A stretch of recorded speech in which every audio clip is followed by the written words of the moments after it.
Assalamualaikum warahmatullahi wabarakatuh. Salam sejahtera untuk kita semua. Dengan saya Komariah, mahasiswi YAIN Pontianak, Fakultas Usuluddin Adab dan Dakwah, Prodi Bimbingan Konseling Islam semester 3, mata kuliah Ilmu Komunikasi Islam, dosen pengampu Bapak Muhammad Habibi Esos, MPD.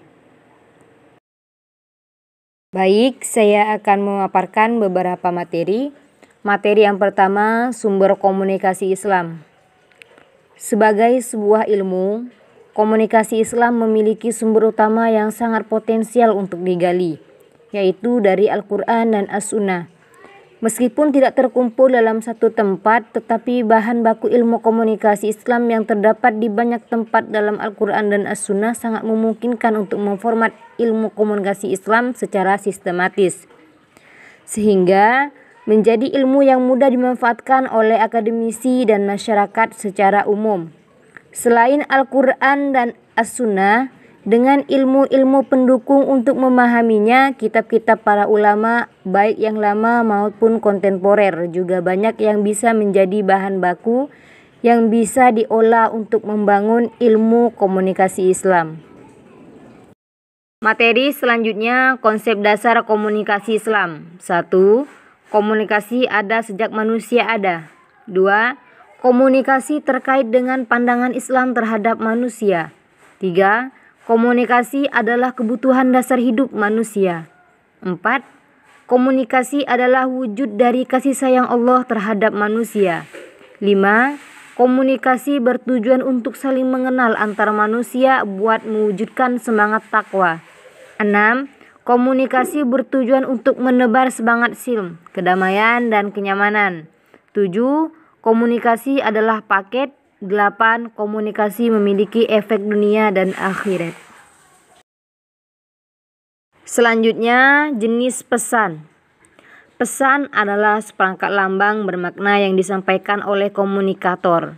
Deddy Mulyana mengatakan bahwa pesan adalah seperangkat simbol verbal atau nonverbal yang mewakili perasaan, nilai, gagasan atau maksud sumber tadi. Adapun dalam Kamus Besar Bahasa Indonesia, pesan diartikan sebagai amanat yang disampaikan lewat orang lain, perintah atau nasihat yang tidak langsung atau melalui perantara. Pesan terbagi menjadi dua, yaitu pesan verbal dan nonverbal. Simbol bahasa verbal adalah kata, baik yang terucap maupun yang tertulis. Adapun komunikasi nonverbal adalah pesan nonalistik yang diisyaratkan oleh anggota tubuh untuk menunjukkan sikap dan penampilan. Pesan verbal. Untuk pesan verbal ada 3 istilah dalam Al-Quran. 1. Lafadz. Makna asal dari kata lafadz dalam bahasa Arab adalah melempar. Disebut lafadz karena bunyi yang kita keluarkan dari mulut ibarat bunyi atau simbol yang kita lemparkan dari mulut kita. Bunyi yang keluar dari mulut berupa huruf yang nantinya bisa membentuk kata. 2. Qaul. Dalam bahasa Indonesia, qaul diartikan kata.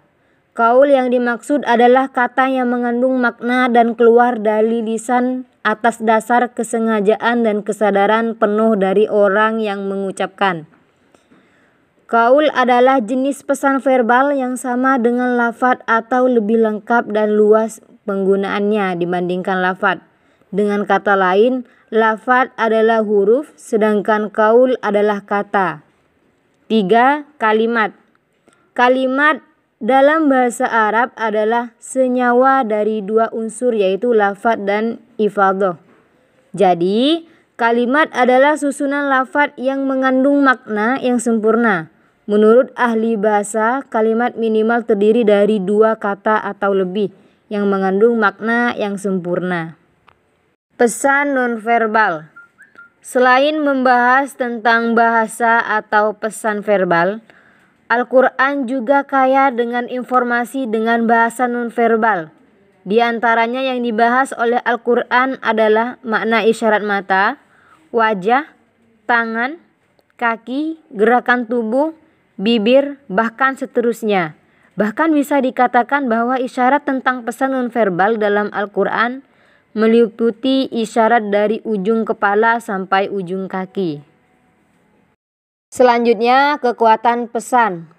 Komunikasi Islam memiliki prinsip-prinsip tersendiri. Menurut Bapak Haibni pada tahun 2015, prinsip-prinsip komunikasi Islam adalah 1. Ikhlas, 2. Pahala dan dosa, 3. Kejujuran, 4. Kebersihan, 5. Berkata positif, 6. Hati, lisan, dan perbuatan. Adalah 1. Kesatuan. Yang terakhir, metode menyampaikan pesan. Dalam hal penyampaian pesan dari komunikator kepada komunikan, banyak cara atau metode yang ditempuh. Hal ini tergantung pada macam-macam tingkat pengetahuan, pendidikan sosial, budaya, dan latar belakang dari komunikan. Sehingga komunikator harus dapat melihat metode atau cara apa yang akan dipakai supaya pesan yang disampaikan mengenai sasaran. Ada 3 metode atau cara komunikasi tersebut, antara lain komunikasi sebagai tindakan satu arah, komunikasi sebagai interaksi, dan komunikasi sebagai transaksi. Mungkin hanya ini yang dapat saya paparkan. Kurang dan lebihnya saya mohon maaf. Sekian, wabillahi taufiq wal hidayah. Assalamualaikum warahmatullahi wabarakatuh.